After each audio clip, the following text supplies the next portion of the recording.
मला असं कळालेलं आहे की आपण FIR व्हावा हे जे आपलं स्टेटमेंट आहे ते माझं स्टेटमेंट आहे, युगेंद्रचं स्टेटमेंट आहे, इथं असणाऱ्या प्रत्येक पदाधिकाऱ्याचं स्टेटमेंट आहे, लोकांचं स्टेटमेंट आहे, लोकांनी सह्या केल्यात। पण फक्त कदाचित एक बातमी कुठेतरी लागली की याच्या माध्यमातून आम्ही होम मिनिस्टर यांचा राजीनामा मागतोय, असं अजिबात नाही।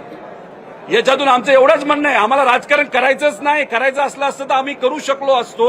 या मागे सगळ्यांनी ज्या सह्या केलेल्या आहेत त्या सह्या कशासाठी आहेत तर आमच्या अजितदादांचा जो नाही तर घातपात त्या ठिकाणी झालाय, नाही तर ऍक्सिडेंट झालेला आहे, आमच्या काकांचा मृत्यू त्याच्यामध्ये त्या ठिकाणी झालेला आहे, आमचे लाडके दादा जे आम्हाला सोडून गेलेले आहेत त्यांच्याबद्दलचा FIR घेण्यात यावा, या स्टेटमेंटवर या सर्व नागरिकांनी, त्यांच्या प्रेमी लोकांनी तिथं सह्या केलेल्या आहेत। आणि इथं बघा, इथं लोक स्वइच्छेने आलेत, सगळे वकील आलेत, वकील तिथं 2 तास आर्ग्यू करत होते की नाही तुम्हाला FIR घ्यावा लागेल।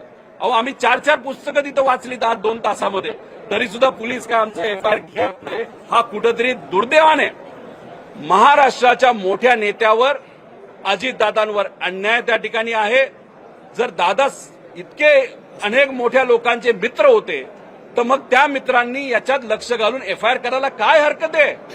मग एवढ्या मोठ्या नेत्याचा FIR होत नसेल तर उद्या जर आम्हाला कोणाला काय झालं तर आमच्याबद्दल काय होणार? उद्या जाऊन जर सामान्य लोकांना काय झालं तर सामान्य लोकांचं काय होणार? अहो काल एका पुण्यातल्या ठिकाणी एका गावामध्ये कबूतर चोरीला गेली, 160 उरळी कांचनला 160 कबूतर चोरीला गेले, त्याचा FIR झाला आणि दादांच्या बाबतीत FIR होऊ शकत नाही। अरे कसला न्याय? हा अधिकार आहे।